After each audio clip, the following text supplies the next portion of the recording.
The magic moment has arrived, and Tim Crawford will probably arrive too. He's out there in the hall? That's all right. He likes to participate from the back of the room, so it won't be a problem. But we moderators have been requested to read the party line at the beginning of each session, and the party line says, "Good morning. Welcome to the 35th CALLERLAB Convention. Today is State the Date. I believe it is St. Paddy's Day in 2008, and this is the session titled Put You in Fun. I am Jim Mayo, and your panelist today, should he make his way through the door, is Tim Crawford.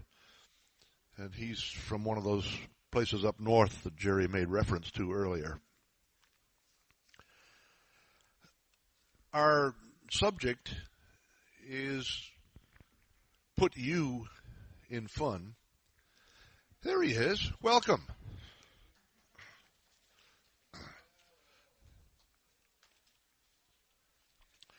And that you that we're talking about doesn't mean you, the caller. It means how to put you, the customer, into the fun of square dancing. And I'm suspicious, personally, that we may have lost sight of the customer somewhere along the way in our square dancing life. We, many of us, maybe I shouldn't say we, but many callers now involved in the activity became interested in calling because they were fascinated by the choreographic geometry. The many callers are just blown away by the fact that we can actually get the dancers all back to their corner, and they want to know how you do that. And so they go to caller school, and the caller school topic that recruits the biggest customer pool is always choreography. We can try to teach all the other subjects, but the one that new callers are usually overly interested in is choreography. How do you do that? Today we're not talking about choreography. We're talking about the other things. We're talking about the fun of square dancing. And choreography may indeed be fun for callers. I'm sure it's fun for many dancers. But there are a whole bunch of people who really don't find the choreography to be the most important aspect of square dancing. We've known for decades and decades that square dancing has three very important things to offer to the customer. One of them is certainly choreography, the dance pattern, the fascination of a constantly changing routine. That's modern choreography.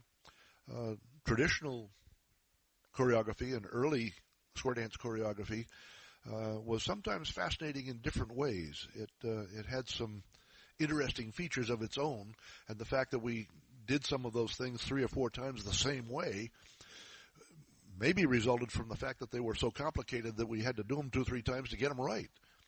But choreography is certainly one of the things we have to offer to the customer pool. Another very important one is music and rhythm, and being able to move our bodies in rhythm and to fit that movement to music is a very satisfying experience. It's fun. It feels good. I have many times told folks that when I started square dancing a long, long time ago, I was dancing to Ralph Page, who was a grand old man of square dancing.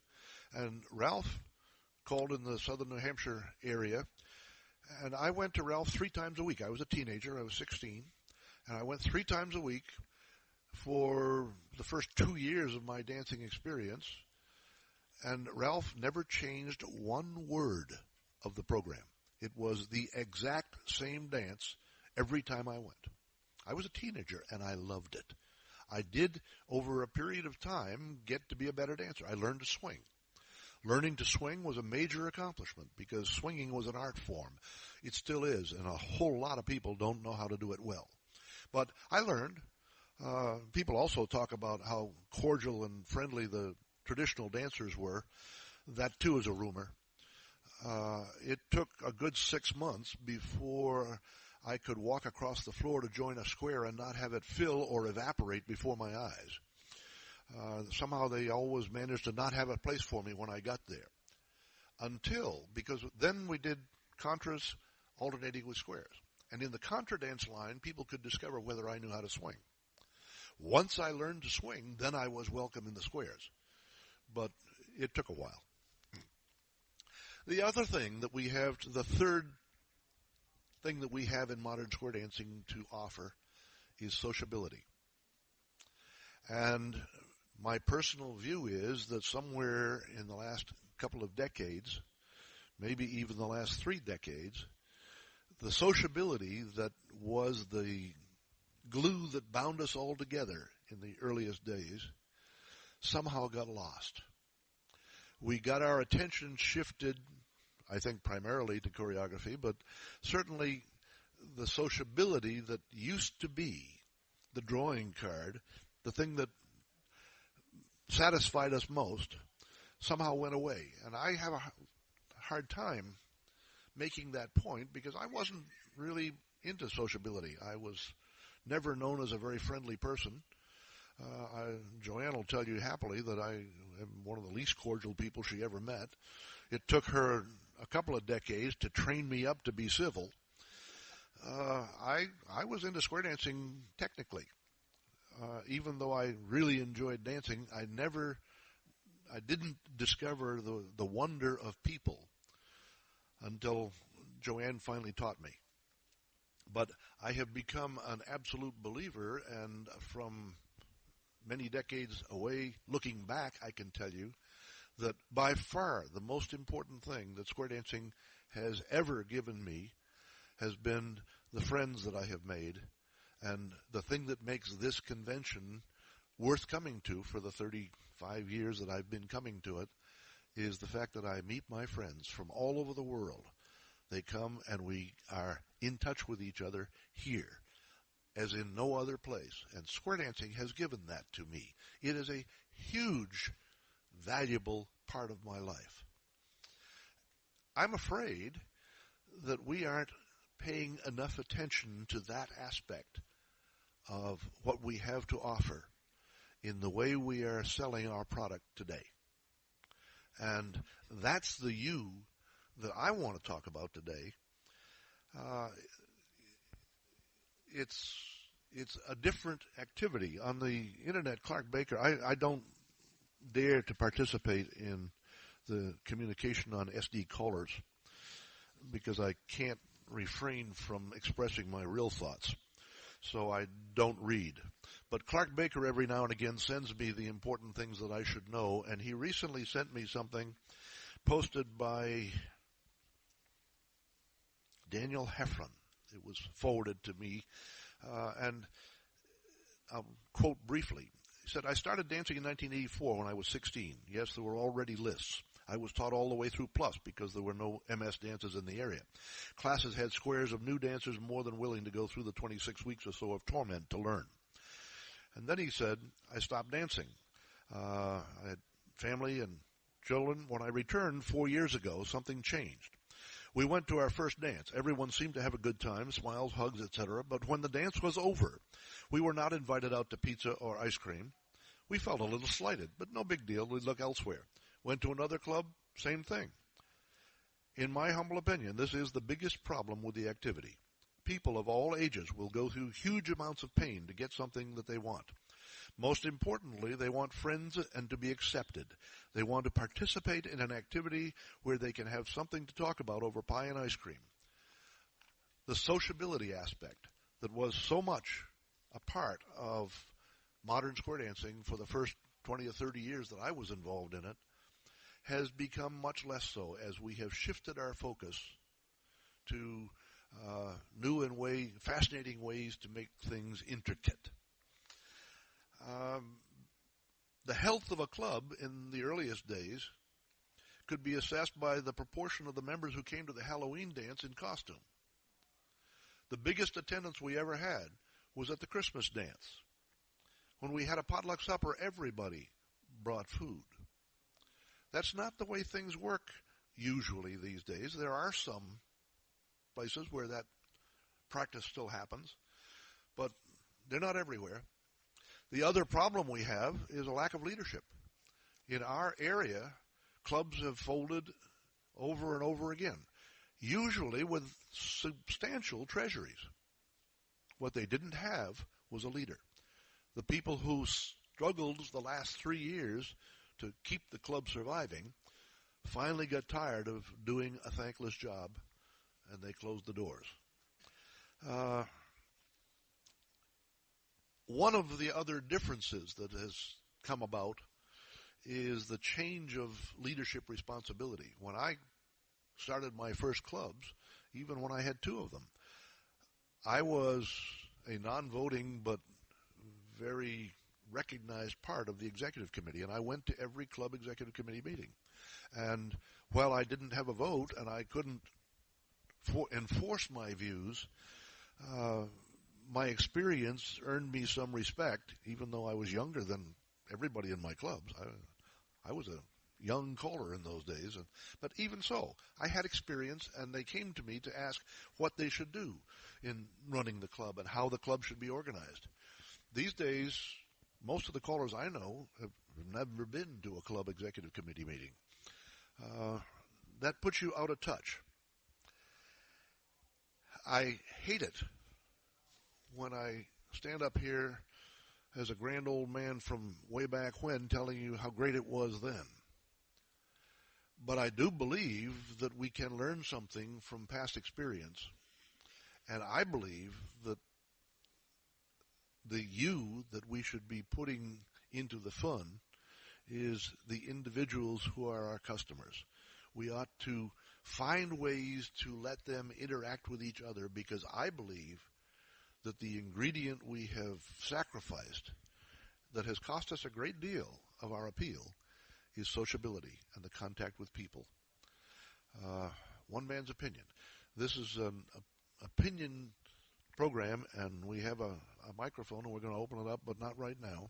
We're going to give Tim an opportunity to add his thoughts to what I have been saying.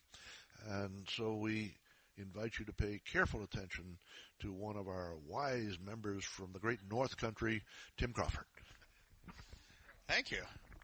I'm glad that's taped. I just wanted to discuss a little bit of when I think about the you in fun. I certainly refer to all of us as callers, all of us as leaders. And one of the things that Jim spent some time talking about, which is very important, is the cycle that I think that Dos-a-Do has gone through over the last, in Jim's case, more than 50 years of calling and being a leader. In my case, 35 years, but I've still seen those cycles. I entered Dos-a-Do when it was not uncommon to go to a plus dance on a Saturday night and have 40 squares at a plus dance. And yeah, those were the good old days, and it seemed like everybody's having a grand old time. Almost never did I go to a dance on a Saturday night back 35 years ago where there wasn't food. And we've seen that cycle change now to, it's probably a byproduct of the fact that our population back then is probably still the same population we have now, just they are 35 years older, and they're not quite as motivated to bring sandwiches and bring that type of thing out. But that's why I think one of the things that we have to do as leaders is find ways to offset those types of changing attitudes within the social circle that we call our dances in our own clubs, at open dances. And then speaking geographically, I know that, for example, if you ever have the opportunity to call in Europe, that the social atmosphere, the social infrastructure there is dramatically different than it is in North America. And Japan is different again. Canada is even a little bit different than the United States. And even within the United States, I can tell you just from my personal experiences that calling in Southern California is dramatically different than calling in New England. One of the things that we have to do as leaders is try to come to grips with the fact that what we do has to be adaptable enough that when we call our dances, and even if we stay in the same geographical area, we have to find a way to be in touch with the fact that what we do may in fact have to vary. Not only choreography, not the music that we play, but our attitude towards the dance itself. I'm a big believer in it's not what we call that makes people happy or makes them have a good time. It's how we call it. And a lot of times that, some of the greatest choreographers in square dancing are unrecognized people because they have somewhat of a more rigid attitude with respect to the craft. Those people who are adaptable are those ones that you read about, the Jim Mayos, the Melton Luttrells, the John Kaltenthalers. These are the people who rose to an occasion and then found ways to stay at the top of their game for an extended period of time because they were able to adapt. I think about in the last 35 years anyways of my calling, I remember when I entered Dosido, I found it very social. I was just a kid. I was only 7 years old, and I was in a teen club when I started. And so it was very social, of course. And then I made the transition. I started calling when I was 9 years old. And I made the transition into calling for adult groups almost right away. So my parents used to have to drive me to the dance. Every Thursday night I'd go to the dance. But there wasn't a Thursday night that we didn't go out for pizza after the dance. People would actually leave the dance early to get to the pizza parlor, which used to insult me a little bit until I actually figured out that it wasn't me, it was the pizza that was taking them away from the dance. But in fact, that type of thing happened. So I changed how, and back then dances were from 8 until 11. And now they are generally from 8 till 10. But even back then, they were from 8 till 11. People would start leaving the dance at 10 o'clock or 10:30 back then to get to the pizza parlor. So I decided I'd stop the dance at 10:30 rather than 11 o'clock because, then we could all go to the pizza parlor together. But then people started leaving at 10 o'clock. So, because there were always going to be people who were going to leave the dance early. So I just came to the conclusion that that's how it's going to be and that's what we have to adapt to. Then Dosido went through a bit of a transition with the introduction of more intricate choreography. We saw the advanced programs start to take root, followed by the challenge committees. I shouldn't say take root. What they actually did was start to blossom. They were already there. They were kind of operating in the background, if you will, but they really started to blossom. In Callers, they actually went after those levels aggressively, and the attitudes of the dancers that started to change a little bit.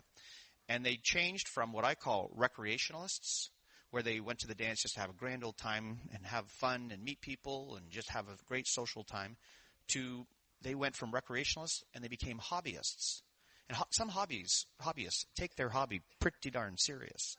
A guy who builds a little boat, one of those toy boats inside the bottle, he's having a great time while he's doing that. But if he knocks it off the table and it smashes on the floor, I guarantee you he's going to be a little upset. So you have a group of dancers who work really hard as hobbyists to accomplish choreography, and they don't get it, and they just can't get it. They get pretty upset. And then in the last decade, I believe, I have seen a swing back the other way, where the new people that have entered the activity and the existing folks that are still at levels below advanced have started to become a little bit more social. And I've seen some callers make the swing back, or trying to make the swing back. And I'll use Lee Kottman as my example because he's one person that I've seen go through an amazing transition. When I first started dancing, I met Lee within the first 10 years, and he was always a very regimented, choreographic genius, really. He wrote calls, he introduced calls, he delivered choreography in a way that no one else had done. And people gravitated to that. The people who were interested in that type of choreography gravitated to that. And geez, they were having a great time doing it. They were just having a great time. Not a smile on their face out there generally, but they were still having a fabulous time. We've gone through the cycle where the cycle started to swing back a little bit more to the social side of Dosido. And I've watched Lee actually become a very, very social person. He's actually put a lot of effort into it, again, to try to adapt back to the way the dancers are responding to him.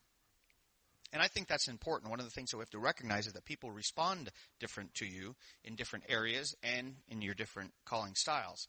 I know for me, I'm not the greatest caller in the world, but, I'm a kind of a funny guy. So people kind of gravitate to that a little bit. So when I, for example, call in North America where English is a predominant language, it's great. I can have a wonderful rapport going with people. They're talking back and forth. I'm trying to figure out kind of what they like, what they don't like. It takes me a little while to size up the floor. I pick music that I think would make them happy, and if it doesn't make them happy, I pick another type of music that is completely at the polar opposite end of the previous music. And sometimes I find it really quickly. Other times it takes me a little longer. But as long as I can talk to the dancers and be myself, I'm generally very successful with that. Now, you go to Japan, for example, and they just didn't get me. I mean, I was hilarious, but they just didn't get it. But somehow, even in Japan, somehow, I do this little shtick where people generally these days are refusing to promenade. And so instead of trying to make them promenade, I make a big joke about the fact that they refuse to promenade, and I tell them that it's still a call and it's on the list and everything. And when I was in Japan, I'd say promenade, but they wouldn't promenade. They would stop, which was unusual. I'd heard that they would keep on promenading, but they stopped. And I just paused for this long period of time looking at them, and they looking back at me, realizing that they weren't promenading. So I found a way to kind of connect with them through my own personality by saying, I know you're not promenading, and I knew that they weren't promenading, and we kind of had fun with that all weekend. But it took me probably 2 days calling in Japan before I actually was able to make that connection with people. The hardest dance I'd ever done in my entire life was calling someplace where people don't speak English, which made me think about my calling then. It's not about my calling. My calling is not what makes me popular. It's my mouth.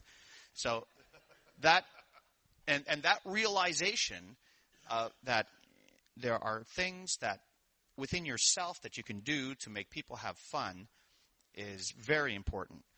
If you're the type of caller or type of person that stands up and says, this is me, like it or lump it, this is me, and you just call your dance, then there will be places that you will not be successful in. It's absolutely. If you come to the realization within yourself that there are some things that you can do to offset your show a little bit, change the way you call a little bit, then certainly we'll be in a better position to be able to adapt to different places. The best example I have of that was in Toronto. I was doing our convention, our Toronto District Square Dance Convention, and I do a piece of music that is a German piece of music. And I have everybody put their fingers in their belt loops, and they bounce up and down, and it's a German piece of music, and everybody dances, and everybody jumps up and down, and they have a grand old time doing that. 2 weeks later, I'm calling in Montreal, and I go to a club that is predominantly Jewish, and I guess that didn't go over so well. But I had no idea about. I was young and I had no idea. But now, after that episode, I am keenly sensitive to where I'm calling and what pieces of music I choose. And for example, I call in Florida. The dancers in Florida tend to move remarkably slower than they do in the upper Midwest. And so the types of music I choose, I try to adapt to that different types of style. The other thing that happens too is a lot of callers don't have opportunities to call with other callers. And some of the best times that I've had calling are while I'm on stage with multiple callers. Again, that's something that you have to learn to adapt to. If you stand up there as a pillar unto yourself and call, then you will be a pillar unto yourself and you will stand out by your conspicuousness. Whereas if you join the group, and I'm also talking about working directly with a round dance cuer as well, if you have a little bit of rapport going back and forth with your round dance cuer, dancers recognize that. And they recognize the relaxed atmosphere that is on the stage. If you don't have a relaxed atmosphere, if you're not comfortable calling with another caller, that's something that you probably want to avoid or minimize if you can. But all that stuff has to be in moderation, by the way. Gimmicks and social ability, choreography, we've spoken about a little bit about. All that stuff is important, and you have to try to be as broad as you can because people respond differently. Even within any one group, the people don't become hobbyists when they take advanced. Some people become hobbyists right in the middle of mainstream. They start to take it pretty serious. Some people are dancing C1 and they're still recreationalists. And so during a given tip or in an evening, you need to try to be able to adapt your dance so that you can do some choreographic stuff that keeps some people happy, some music that keeps other people happy, knowing that you're trying to please as many people as you can, but knowing that you're not going to please everybody all the time. So because a whole evening of gimmicks, it's fun at the beginning, but after a little while it gets a little old.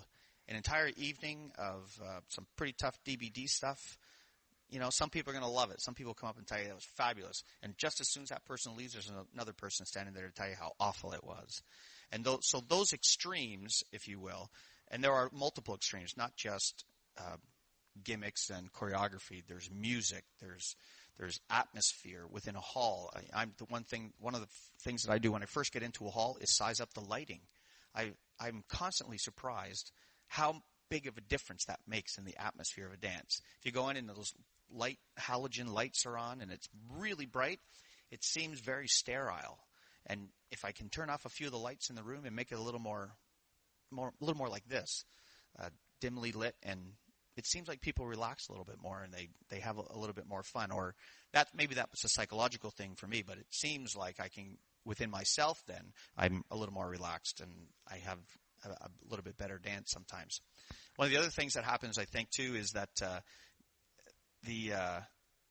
where was I? Oh, you're working with other callers? Oh, that's right. The other thing that you have to do a little bit, too, is you need to laugh a little. You have to laugh at yourself a little bit. I'm a big believer in that you shouldn't be so crystallized in what you do on the stage that you're not able to break away from that. And it's good to, once in a while, laugh at yourself a little. I don't recommend you laugh at dancers. There are people who do that, and they are very successful at it because they know exactly what to say and exactly who to say it to and exactly how to say it. I've seen the same comment made between two callers and a completely different reaction from this very same floor. The people who do it, and they are masters at it. They absolutely are incredible. People who have never attempted that type of thing generally are not that good at it. And then again, that all goes back to yourself again, realizing what you're good at. In my case, for example, I know that people who know me have an expectation that I'm going to have a little more fun than the average caller. So perhaps I can push the envelope a little bit more versus, perhaps Lee Kopman couldn't have as much fun with a dancer, although he is finding ways to adapt. So when you're thinking about yourself within square dancing and calling, just try, if you find ways to get a two-way dialogue going with the dancer. And I'm not talking about words. I'm talking about smiles, people looking at the stage a lot. One of the caller who taught me to call, Johnny Davidson, he always told me that the greatest compliment that a dancer can give you at the end of the dance is when they're humming the last singing call, when they're leaving a dance. So that's been something that I have tried to do my entire career. After the last tip, I get down on the floor and I say goodbye to people and I want to hear if anybody's humming. And it's not happened lately, but I'm not using good music anymore. But if you're adaptable and you find ways to communicate with people, and the only way you can find ways to communicate with people in that realm is to actually get down on the floor and talk with them about how their day was. The stage tends to be a barrier for lots of callers. They stand up on the stage and they won't go down off the stage to talk to people unless people come and talk to them. I like to get right down to the floor. I go around, I talk to people, I find out what is happening in the area. I try to be at the door when people come in the dance to shake hands, and especially with people I've never met before. That takes the nerves off me. Lots of times when, even after 35 years of calling, I get nervous going into a place where I've never called before. So I like to stand at the door, and when people come in, I can shake their hands. It just makes it feel a little more personal for me. It makes me feel like I know them, even though I may not know them. And then somehow you can get, just in general conversation with people, you get a sense of how people are going to react to some of the things that you may or may not have planned. There are people who are gifted out there at entertaining and letting people have fun. They are absolutely amazing entertainers. You see them all the time on the Comedy Network, for example. Those people know exactly what they're doing, exactly what they're saying. Even the laughs are expected from them. They have already had in their brains, they have an expectation of those things that are funny, that people respond well to. And I'm sure that all of you can think of a bunch of things right off the bat that you call occasionally that you have an expectation that you'll get a smile out of people, or you'll get a reaction out of people. And it won't be an angry reaction, it'll be a good reaction.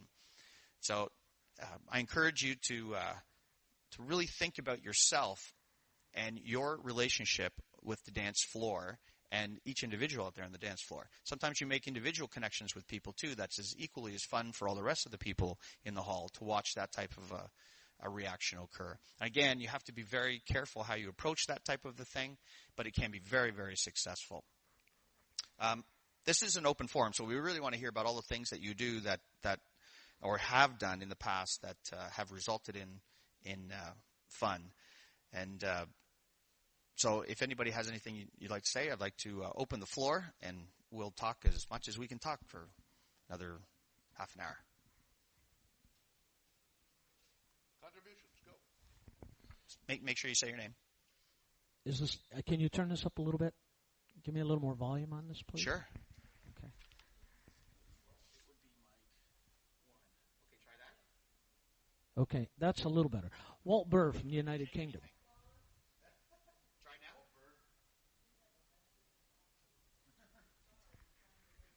Okay. Walt Burr from the United Kingdom. The comments you two have made this morning, I would like to see included in every caller school. I think we need a fundamental change in what we're teaching newer callers and younger callers. I see a lot of callers in Europe that can design choreography that'll scare you to death. But they have all the stage presence of a telephone pole because they've never been taught how to entertain people. I see this a lot. We have some fabulously talented people, but we're raising a generation of technicians rather than entertainers. And I think we need to, as an organization, push for a change, a major change in caller training. You asked for comments about what we do or what do we as individuals do that might get a laugh. I'm a single father with an 18-year-old teenage daughter. I tell stories about being a single father and some of the trials and tribulations. And that sometimes it gets a laugh. Sometimes it gets sympathy. Usually it gets a laugh. Your comment about sociability, I can tell you that it's not entirely dead. Until you've survived a European after party and had to call at 10 o'clock the next morning. That's an experience all by itself. We do still have after parties. We have social events. But somehow we've lost that in this country. Well, she's got a message for you, yes. Okay. I'm going to hand this to somebody else. Who else is next? I saw somebody back there wanted to.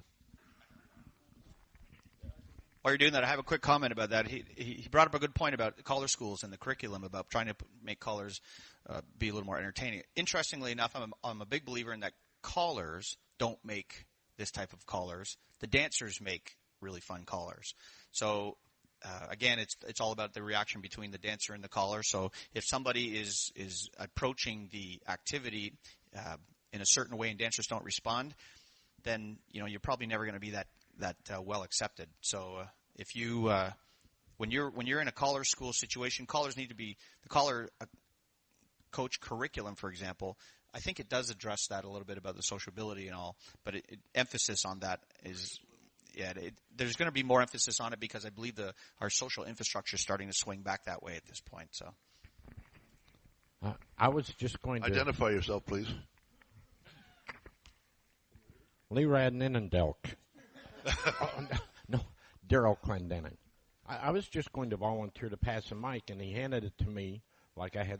No, Jim asked me to repeat a short story that I was telling him last night. We just finished our new dancer class, and I know this isn't about new dancers in particular, but we were lucky enough. Let me interrupt just a second. I think it is about new dancers because the place where we discover whether people are going to stay with us is new dancers.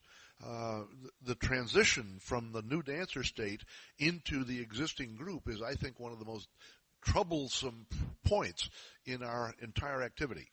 Okay. Let me preface everything. I went 16 years without having a club. I was too busy calling to have a club. But 5 years ago, I retired from my full-time profession as a caller and went back to Portland, Oregon. And after about a year and a half, a club took pity on me and hired me to be their caller because there was nobody else. And they hadn't had a caller for a couple of years, and they were about to go totally under. The folks that were there were very, very enthusiastic about keeping the club going, but they just couldn't seem to, or I couldn't seem to motivate them to get a class. Well, this past fall, I sat down with them. I said, okay, gang, I tell you what, you don't get a class. In another year, you won't have a club. That was enough to motivate them. They did everything. They did a bit of everything. And the first class, the first evening of the class, we had 37 new students. Now, they didn't all stay. There were a lot of single women there and people that came out to try but it was so exciting to see that many people. When the club did come out and angel them and help with them, we'd put 6 or 7 squares on the floor for the beginner class.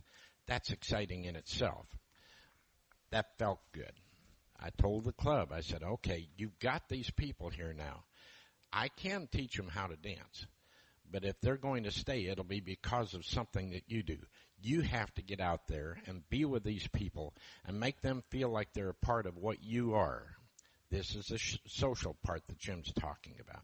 You have to be right in there with them. I know every club angels their people, but their main goal is to get them through the movements so they can join the club, right? While our main goal was to make these people feel like they were a part of the club before they ever finished the class. Not teach them the movements. The movements are going to come. The main goal that I gave them, I said, you've got to make these people feel like they're part of what you are long before the classes are finished, before they ever graduate. Before this class graduated, we had over 20 of them join the club. Before they graduated. Now, these new people are motivated for the next class. They're already asking what they can do. They've got people that they want to bring in. It's just breathed new life into the club. It really has. But that's the story. I'm going to stick with that. One other thing I want to add to what Jim said earlier about the difference between what we used to do at the dances and what we do these days. If people come to the dances these days, they come for one reason only. That's to dance.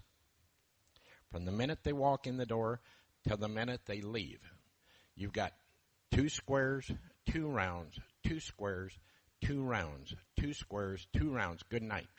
Gone. Our new dancer class, we only have 2-hour class. We take a break in the middle of it. We go downstairs. We have cookies and coffee. They gather around the table down there. The social part of it. This way they get to talk one-on-one with people. It isn't a matter, you people keep quiet out there because we've got something to teach you. The emphasis isn't on the dance. It's on the people. Afterwards, we do head for the pizza parlor with this new dancer class. But the dances itself, 2 and 2, a big difference that we have these days, something we have to deal with, and some people might not like to hear this, we have round dance cuers. Used to be, at the end of the singing call, we'd put on a round dance record, the people would get up and dance it because they knew the dance. There wasn't somebody said, okay, be quiet out there, don't visit, don't socialize, because they have to hear my cues, right? Anybody ever hear that? So the socializing between tips doesn't happen anymore either. I don't. That's not something we can change, but it's something that we do have to deal with. That's a big difference. We may not be able to change it and make it happen, but we can certainly make it possible for it to happen.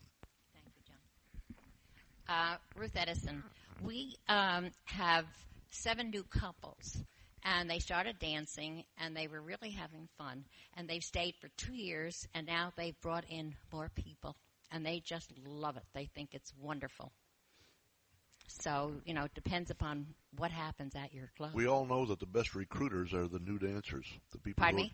We all know that the best recruiters are the ones who have just discovered square dancing. That's right. Absolutely. The last year's class will always be the best people to bring you next year's class.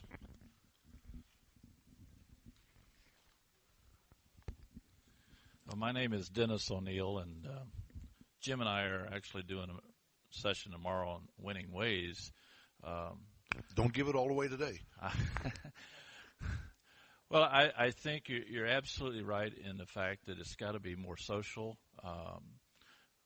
I've been calling for 2 years. My first class, I started out with 37 and graduated 37. They all joined the club, and because we made it fun. And one of the things that we did right off the bat was we started inviting our new dancers to our regular dances so that they could get out of the lesson mode and just into the dance mode and socialize with everybody. And that's when we did a survey with them, they said that was like one of the most important things for them because they felt like they were at a dance and enjoying what the dance provides. And they didn't know, the first time they know 20-some calls, and then know 35 calls, and then know 45 calls. But just the fact that, myself as a new caller, I can't provide them with a choreography, all I could do was just have a lot of fun with them and just make sure they were hooping and hollering and having a good time.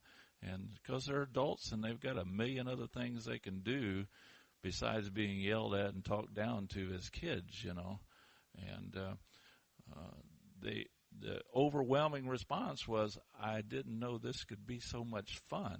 And that's why I'm coming back, So, and we've done it 3 classes in a row, huge classes. So. Good for you.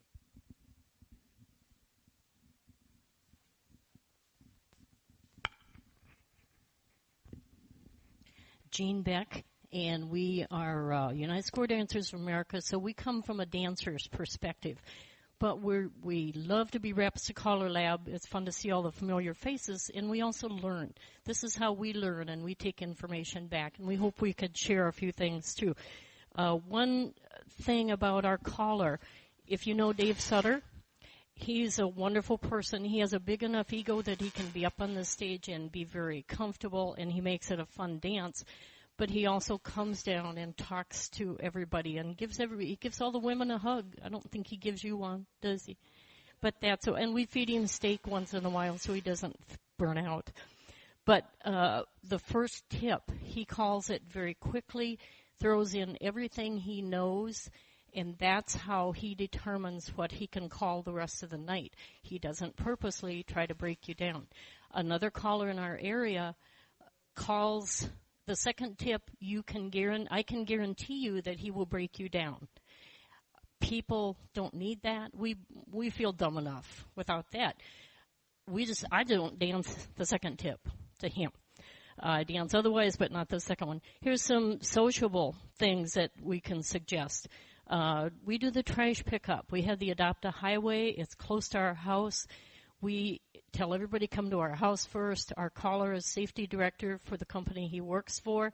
He has a short safety meeting. If not, then if he's not there, Lyle does. We all go out and pick up, and we always invite a few to stay at the house, even though they're not able to pick up trash. But we want that sociability, too. There's one that's 80, and she loves coming. I said, I really need somebody to make coffee. So Lyle goes to pick her up. And then we have a potluck after. Also, after lessons, we do go for pizza, but our caller goes too, so nobody leaves early. And I know that's the case in some areas, but we don't. And most of us help clean up, so everybody gets there about the same time. If somebody's late, that's okay, and we all order and share. Another thing, Lyle had to be away for a week in Albuquerque to help our son, so I had what we call a lap party, a Lyle's away party. And we just invited any that wanted to come. It was in the afternoon. It's very innocent. Sounds bad, but it wasn't. We just put puzzles together, and I was surprised at how many came and just had a good time. But also, if you make people feel needed in the club, is a lot of it. Give them a job. Ask them to bring cookies next time, or have them help sign in or something. Lady down back, way in the back corner. Oh, Patty Green, I know her. Lady, that's Pat. Oh, sorry about that. She used to be good old Patty, lived up in New England. Then she moved south, and now I have to call her a lady. Patty Green, Monroe, North Carolina, and Steve and I talk about this all the time, about the sociability, because we really think, we agree that I think that the dancers have forgotten that it's about the social. The dance is 50% of it. And if you think about your own life, there's 1,000 things you can do on a Thursday, Friday, or Saturday night, not the least of which is stay home and take a nap. And so people are going to go where they feel welcome. And I know Steve is really good at when we go out to a dance, because your partner can help in this, at making sure he talks to people. If he sees somebody standing by themselves, he'll talk to them. There's one dance. We've been in North Carolina for 2 years, and we're starting over calling. We're not very busy, but we make it a point to meet people. And I know there's one gentleman in particular who he's kind of quiet, and he's not always standing by himself. But Steve made it a point to go up and talk to him. And now, whenever he sees Steve, it's like it's great because he made a connection. And as a caller, as a professional, I think it's important that we get to know our dancers, because the dancers are going to make the dancers feel welcome, but we also need to make a connection with them. I try very hard. I am not a technical caller. My choreography is not stellar, but I know how to make people laugh. And I know if I can get them laughing and make them feel comfortable and make them want to be with the people who are in this room, that they are going to come back to the activity. So what I do is I try to make it a point to go around and talk to it doesn't always work, but talking to people, find out what they do. What do they do for a living? Somebody's in the service. Oh, Steve was in the Air Force too. You should talk to Steve. Or, you can make those connections, and people feel, we see so many dancers that it's hard to make a personal connection, but they feel like you've made a personal connection because you have. And you're going to know some people better than others. But if you make them feel welcome, I'll often get people started talking, and then I'll leave. And I've got two dancers who are now talking to each other because they have a common ground. And I think that's what's going to make people stay in the activity. They're going to choose to come where they're comfortable. They're going to vote with their feet. I said at the outset that I was never a social being, and I never was. The most difficult thing I had to learn was how to get down on the floor and shake hands and talk to people. It was a painful exercise for me. It still is not comfortable. I'm not a socially comfortable person, but I did understand that it was essential. And I've finally found an opening line that carries me everywhere. When I get down, I go shake the hands and I say, I hope I'm calling what you're dancing.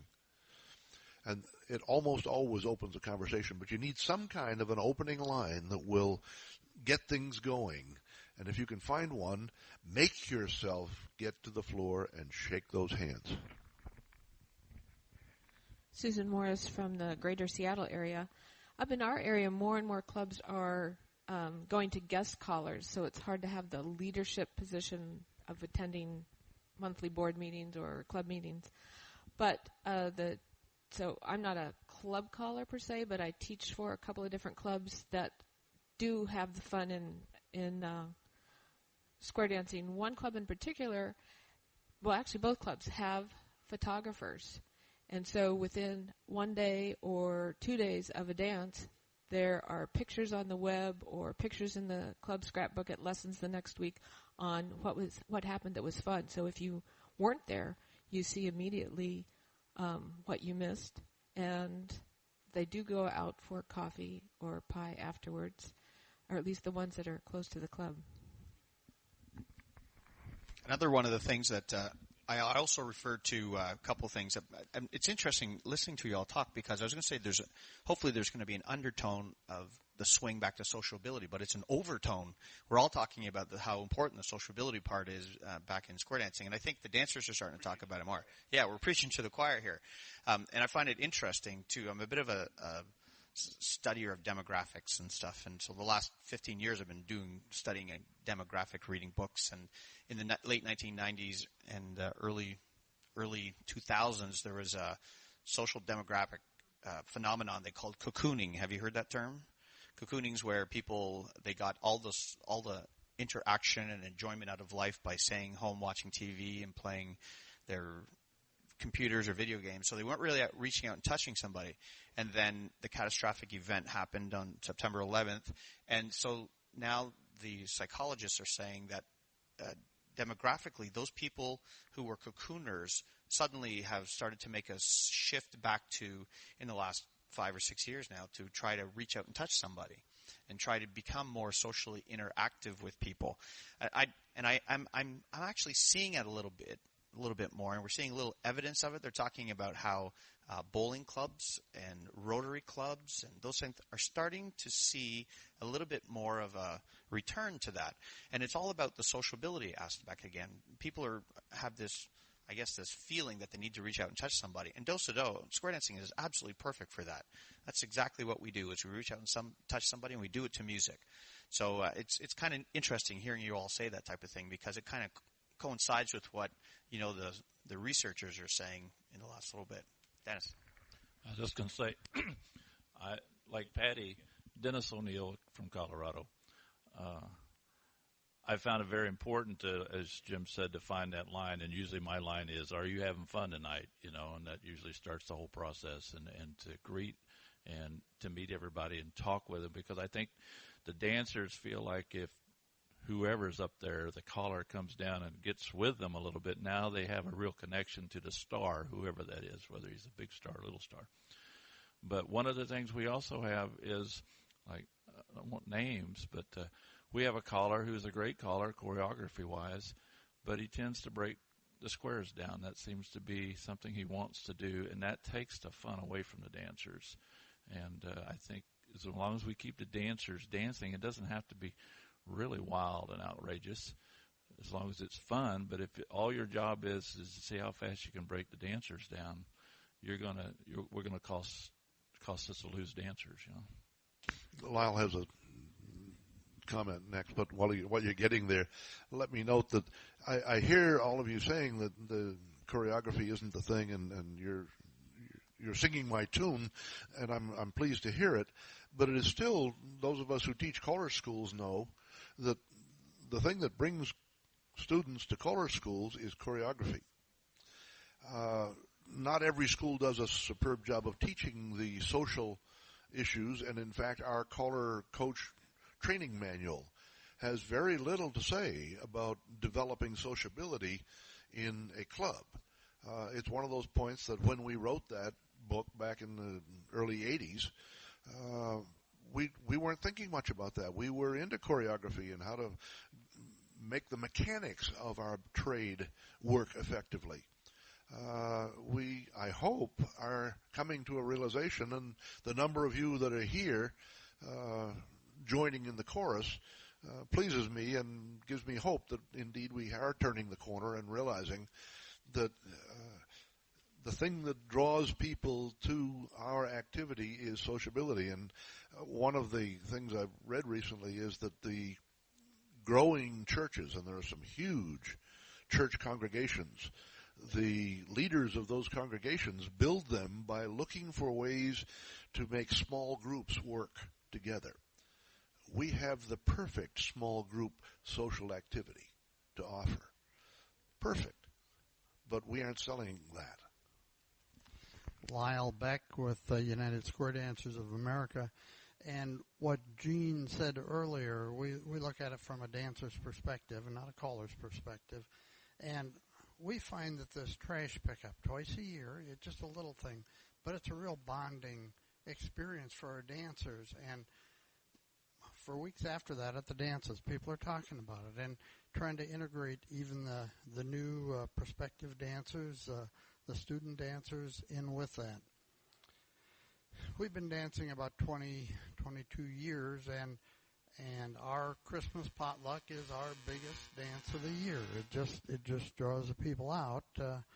That's always been a big dance. We don't travel the way we used to. We used to carpool and go to other dances. We just don't do that anymore. I think a lot of us are the same dancers that Tim started dancing with 35 years ago, and we're old and we're tired.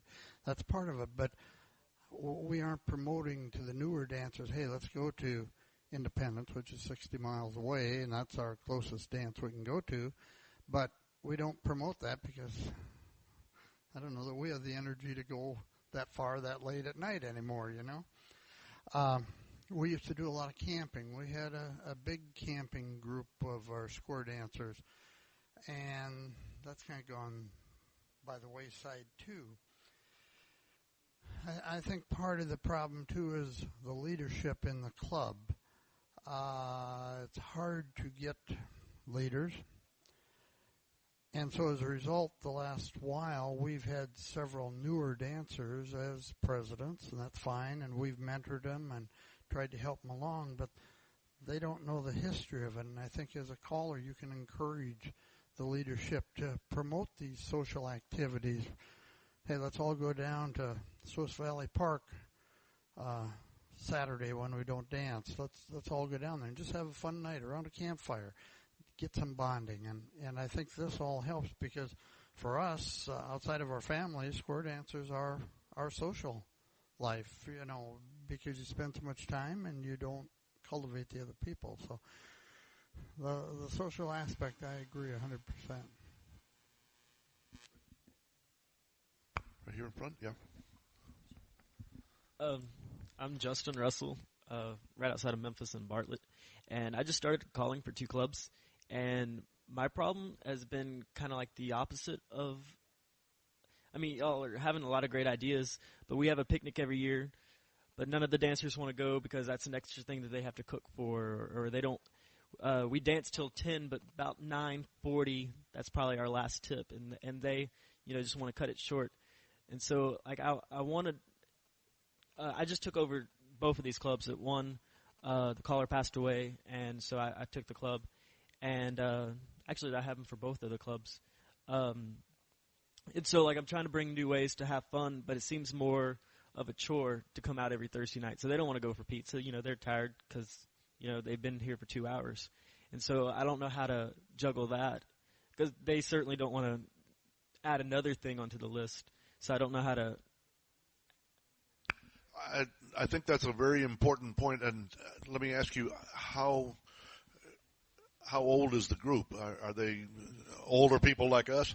Okay, what that tells me is that these are the survivors who have been there and done that. And for a lot of them, you're right. They're tired and they're old and they can't stay out late. I wonder how I survived when I was calling for 3 clubs when I was your age, and they had after parties after every dance, and I was still holding down a job. How I got by on 4 hours of sleep a night, I don't know. But I had a new group of dancers, and the thing that brought them together, the glue that made it work, was the sociability in the parties. When you're dealing with an older group, I think that's a serious problem, that they are no longer willing to put that much energy into it. Find some new people. And that's all I can suggest. And the new people will bring the lifeblood back, but don't let the fact that the old people don't want to play keep you from making play available for the new people. Is the best advice I can give. Justin, it's funny. I just went through that with a club not too long ago, and so you have to do whatever you're going to do socially during the dance rather than after or before, because that's true. They just are not motivated to. They don't want to go to a movie. They don't want to get on a bus. They're not interested. They're coming to the night, and that's their social aspect could be just right there at the dance. I'm thinking real quickly. There was older folks love to play a card game. I forget what the heck it's called, but a caller told me one night he started like a euchre game or hearts or something that they all played, and then they'd interrupt the card game with a square dance, and they said it was fabulous. Then they had a green night and a hat night, and they not everybody participated, but he always was thinking of something to do each night. Maybe not each night, but he was always trying to think of something that was going to just interrupt the square dancing with something that made them a little more social. And he also used, his calling technique. He did this cute little thing where he changed the names of calls to numbers. So you do a 189 or a 162 or whatever, and he just went to the CALLERLAB definitions and picked the number. 189 and spin the top. Yeah, call them 189s. Then he a couple weeks later he changed in burlesons. Yeah, And he changed the names of the calls to sounds, and he had a whistle and a drum and something else. So he'd call along and he'd blow the whistle, and people would have to know that it was just little things like that he kind of put a little more fun back into the dance. And they responded to it, but it was all during that 2-hour session that he had. He didn't try to get him to do anything that exactly like you say. And they didn't poo-poo that. They actually participated in it, but they probably wouldn't go out for pizza with him afterwards. So. Yeah, I think that we tend to think, oh, they're here, they got to get their full measure of dancing in the time we have available. And in fact, they're willing to trade sociability for dancing during the time that they have available. One of the clubs that drove me up a wall was a club that had a hall with an outside hall, and then the dancing was in another hall right adjacent. And they would go out there and socialize. And you couldn't get them back into the dancing hall for love nor money, 10 squares, and I never had more than 5 on the floor dancing at once. The rest of them are sitting out there socializing. I hated calling for that club because they weren't taking advantage of my talents. Drove me up a wall, and years later, it finally dawned on me that that's why that club survived long after the others had gone from our area. You don't have to dance every minute of the evening's dance in order to have a successful group. What they came for was to enjoy each other's company. And if they do a little dancing along the way, that's great. But don't interfere with their enjoying each other's company. Any other comments? Hi, I'm Lori Tucker from the San Francisco Bay Area. And I'm not a caller. I dance in 3 clubs. I'm on the board in 2 of them. The 2 of them are gay clubs. The other one's a straight C1 club. In the 2 clubs that I'm on the board, one of the things that we've done to encourage new dancers is to set 1 week of our schedule aside in which we have introductory tips. So anybody that would like to come in, we do a couple of tips, teaching, do-si-do, Alaman left, right and left grand, and circle right, circle left. Open to anybody that would like to pop in. So you get a little of a head start, I think, on your next class, as opposed to waiting until class time, announce it, and then hope to get participation in it. So people have come in, been able to experience a little bit of dancing before the class starts. The other thing I'd like to mention, and I guess this falls within the choreography aspect, I've been dancing 3.5 years now, and 2 of the clubs I dance in are multi-level, and one of my dance in is solely C1. My perspective of the dancers in our clubs is they want a challenge, and not necessarily so hard that the caller tries to break down the squares, but certainly something other than real steak and potato stuff, so that you really make people think. And that's probably up for the caller in conjunction with the leadership of the particular club to decide, where you draw that line. But in one of the clubs, the last mainstream class we had 2 people in it. And we're teaching an advanced class now that has 16 in it. So there's obviously some interest in challenging dancers out there, and I think that has to be paid a lot of attention to by the leadership of the clubs. I agree absolutely that there is a huge interest in choreography. My personal view, and this is opinion, I brand it thus, is that we have so structured our activity over the last 20 years that anybody who didn't think that way wasn't finding themselves welcome. And so what we have is the survivors who are indeed interested in being choreographically challenged. But we're talking about an era back then when we had a whole bunch of people who weren't. We have succeeded in driving most of them out. The survivors are indeed interested in challenging choreography.